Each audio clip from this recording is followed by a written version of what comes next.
بسم اللہ الرحمن الرحیم۔ شکریہ۔ معاشی صورتحال کو مد نظر رکھتے ہوئے پارلیمنٹ کے 2 روزہ اجلاس کو سہ روزہ میں تبدیل کر کے پاکستانی معیشت پر قوم کے نمائندوں کو بولنے کی اجازت دی۔ جناب چیئرمین، تجاویز اور صلاح ان لوگوں کو دی جاتی ہے کہ جن کے پاس اصلاح کا اختیار بھی ہو۔ جب یہ بجٹ پیش ہو رہا تھا اس وقت بھی تمام اپوزیشن نے اس بجٹ کو مسترد کیا کہ اس بجٹ سے قوم کا معاشی قتل ہوگا اور یہ کسی صورت بھی قوم کو ریلیف نہیں دیا جا رہا، بلکہ دن بدن معاشی صورتحال ابتر ہوتی چلی جائیں گی۔ کل میں مشیر خزانہ صاحب کو سن رہا تھا، ہم سنتے تھے کہ IMF نے اپنے بندوں کو پاکستان میں مقرر کر دیا ہے اہم پوسٹوں پر، جس کا ذکر کل مشیر خزانہ صاحب نے خود بھی کیا کہ فلاں کے متعلق یہ کہا جاتا تھا کہ IMF کا نمائندہ ہے۔ آپ مجھے بتائیں کہ کل مشیر خزانہ نے جو تقریر یہاں پر کی، انہوں نے حکومت پاکستان کے ترجمان کی حیثیت سے تقریر کی یا IMF کے ترجمان کی حیثیت سے تقریر کی؟ جناب چیئرمین، تقریر کی شروعات IMF کے فضائل سے ہو رہی ہے۔ پارلیمنٹیرین کو بتایا جا رہا ہے کہ جن لوگوں کو IMF کے کوریڈور میں گھسنے کی اجازت نہیں ہے وہ بھی IMF کے متعلق بات کرتے ہیں۔ ہمارے لیے یہ پارلیمنٹ سب سے معزز پارلیمنٹ ہے، یہ پاکستان کا معزز اور محترم پارلیمنٹ ہے۔ آپ کو اس پارلیمنٹ میں قوم کے نمائندوں کو جواب دینا ہوگا۔ IMF کے فضائل بیان کرنے کے لیے آپ کو حکومت نے بھرتی نہیں کیا۔ جناب اسپیکر،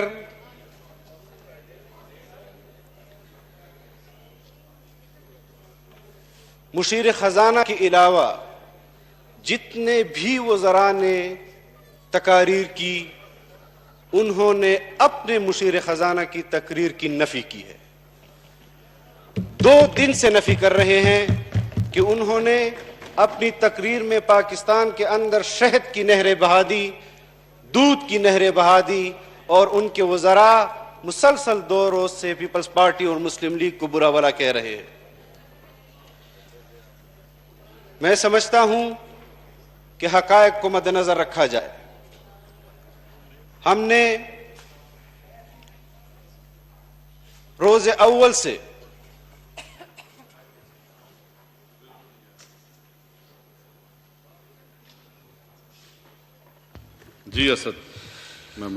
روز اول سے اس حکومت کے بارے میں اپنا موقف دیا اور ہم آج بھی اس موقف پر قائم ہیں کہ یہ حکومت پاکستان کے خلاف سازش کے تحت یہاں پر اس وجود کو انسٹال کیا گیا ہے۔ اگر آپ ان تمام چیزوں کو مسترد کرتے ہیں تو بتائیں کہ مصر کے اندر IMF کے نمائندے نے مصر کے معاشی نظام کو برباد کرنے کے بعد آپ نے اسی نمائندے کو پاکستان میں اپنا ترجمان کیوں بنایا، جس نے مصر کی معیشت کو تباہ کیا اور اس کے بعد پاکستانی قوم گزشتہ 10 سالوں سے پاکستان پیپلز پارٹی کے دور سے، جب سی پیک کے حوالے سے پاکستان اور چین کی 70 سالہ دوستی اقتصادی دوستی میں تبدیل ہونے جا رہی تھی، پاکستانی قوم خوشی کا اظہار کر رہی تھی، آپ کی حکومت آتے ساتھ ہی آپ نے پہلا حملہ سی پیک پر کیا، آپ نے عملاً سی پیک کو روکا، اور آج بھی آپ یہ نہیں بتا سکتے کہ آئندہ بجٹ میں سی پیک کے لیے آپ کیا رکھ رہے ہیں۔ میں سمجھتا ہوں سنجیدہ ہے اور ان کو ادراک ہے حالات کا کہ پاکستان کی قوم کیا سوچ رہی ہے، تو ان کو از خود اپنی حکومت سے دستبردار ہو کر نئے انتخابات کا اعلان کر دینا چاہیے۔ افسوس کی بات ہے کہ یہاں پر مجھ سے پہلے جن وزیر موصوف نے گفتگو کی، اسی کے بارے میں پوری قوم کی رائے ہے کہ آٹے کا بحران اسی شخص کی وجہ سے ہے، چینی کا بحران اسی شخص کی وجہ سے ہے، اور آج یہ ہمیں بتا رہا ہے کہ کیا وجوہات تھی اور کیا وجوہات تھی۔ پاکستان کا کہ معاشی ماہرین وہ پاکستان کی معیشت کو جس طرح بیان کر رہے ہیں، مجھے اعداد و شمار میں نہیں جانا، کیونکہ اعداد و شمار کے حوالے سے آپ کے پاس اختیار ہی نہیں ہے، اور روز اول سے آپ کے پاس اختیار نہیں ہے، لیکن میں اپنی اپوزیشن جماعتوں سے بھی ضرور یہ بات کہہ دینا چاہتا ہوں کہ آپ نے قوم کی جو ترجمانی کی ہے، میں سمجھتا ہوں کہ شاہد خاقان عباسی نے تقریر کی حد تک اپنا حق ادا کر دیا ہے، بلاول بھٹو صاحب نے تقریر کی حد تک قوم کا حق ادا کر دیا ہے کہ اس وقت جو قوم کی صورتحال ہے وہ ابتر ہے، لیکن یہ بات بھی تسلیم کر لینی چاہیے کہ یہ پٹھو اور کٹ پتلی حکمران محض تقریروں سے سبق سیکھنے والے نہیں ہیں، میدان عمل میں آپ کو بھی نکلنا ہوگا، قوم کا ساتھ دینا ہوگا، اور ملک کے اندر نئے شفاف غیر جانبدار انتخابات کروانے ہوں گے۔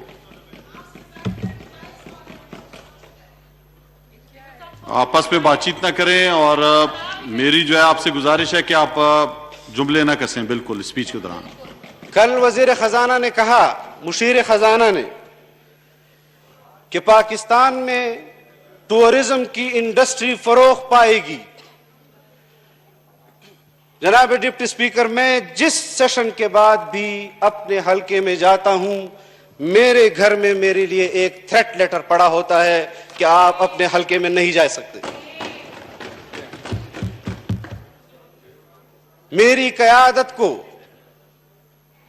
سال میں 12 مہینے ہوتے ہیں، لیکن 12 مہینے سے زیادہ ہمیں تھریٹ لیٹر ملتے ہیں، ہماری قیادت کو ملتے ہیں۔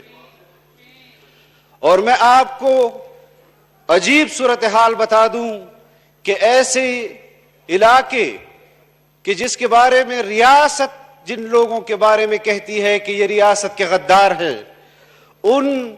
علاقوں میں ریاست کے غدار تو جا سکتے ہیں، لیکن آپ کے پارلیمنٹیرین نہیں جا سکتے۔ اس مفتی شکور کو 4 مرتبہ جلسہ عام سے وہاں روکنے کی کوشش کی گئی۔ یہ ہم کس طرف ریاست کو لے جا رہے ہیں؟ ہمیں تمام صورتحال کو حقائق کی نظر سے اس پارلیمنٹ اور اس قوم کے سامنے رکھنا ہوگا۔ ہمارے صوبوں میں وہ حالات نہیں ہیں، آج بھی سیکیورٹی کے مسائل ہیں، لیکن سیکیورٹی کے مسائل کے علاوہ ہمارے ملک کے اندر جو سب سے بڑا مسئلہ ہے وہ معیشت کا مسئلہ ہے۔ اور اگر کوئی عوام کے آواز بلند کرنے کے لیے بات کرتا ہے تو پھر ٹی وی شوز میں کچھ ایسے وزیر بھی پتہ نہیں وہ کس کی ترجمانی کر رہے ہوتے ہیں، حکومت کی ترجمانی کر رہے ہیں یا کسی اور کی۔ کل میں نے آپ کے وزیر کو سنا اور دھمکیاں دے رہا تھا کہ ہم فضل الرحمان کو جو قائد جمعیت، قائد ملت اسلامیہ ہیں، ان کو اس بار اسلام آباد آنے نہیں دیں گے اور ان کے ساتھ وہ سلوک کیا جائے گا کہ جو حکومتیں ایسے لوگوں کے ساتھ کرتی ہیں۔ یہ ان کے الفاظ تھے۔ میں اگر اس نے ایسے الفاظ کہے اور پھر ساتھ یہ بات بھی کہی کہ میں نے کسی کے بہاف پر یہ بات کہی، اگر حکومت کے بہاف پر یہ بات کہی تو حکومت اپنے آپ کو واضح کرے، اور اگر کسی اور کے بہاف پر بات کی ہے تو میں ان وزیر صاحب کا نام نہیں لے رہا چونکہ وہ یہاں موجود نہیں ہے، لیکن ان کو صرف اتنا بتا دینا چاہتا ہوں کہ ہم نے غلامی کے گٹر سے پانی نہیں پیا، ہم نے آزادی کے چشموں سے پانی پیا ہے۔ ہم آزادی کا علم بلند کرنا جانتے ہیں اور ہم پہلے بھی آپ کو اس کی جھلکی دکھا چکے ہیں، اور انشاءاللہ جو نئی تحریک کا آغاز جمعیت علماء اسلام پورے پاکستان میں کر رہی ہے، اس کا آخری انجام اور آخری پڑاؤ ایک بار پھر اسلام آباد ہوگا۔ لیکن آپ کو چاہیے کہ اس وزیر کی انہوں نے جو گفتگو کی ہے اس پر ان سے وضاحت طلب کریں کہ انہوں نے حکومت کے بہاف پر یہ بات کی ہے یا کسی اور کے بہاف پر یہ بات کی ہے۔ ہم پاکستان میں غلام کی حیثیت سے زندگی گزارنے کے لیے تیار نہیں ہے۔ ہم آزادی کی جنگ لڑتے رہیں گے اور تب تک جنگ لڑتے رہیں گے جب تک ہم پٹھو حکمرانوں سے اس قوم کو نجات نہ دلا دیں۔ وآخر دعوانا الحمدللہ۔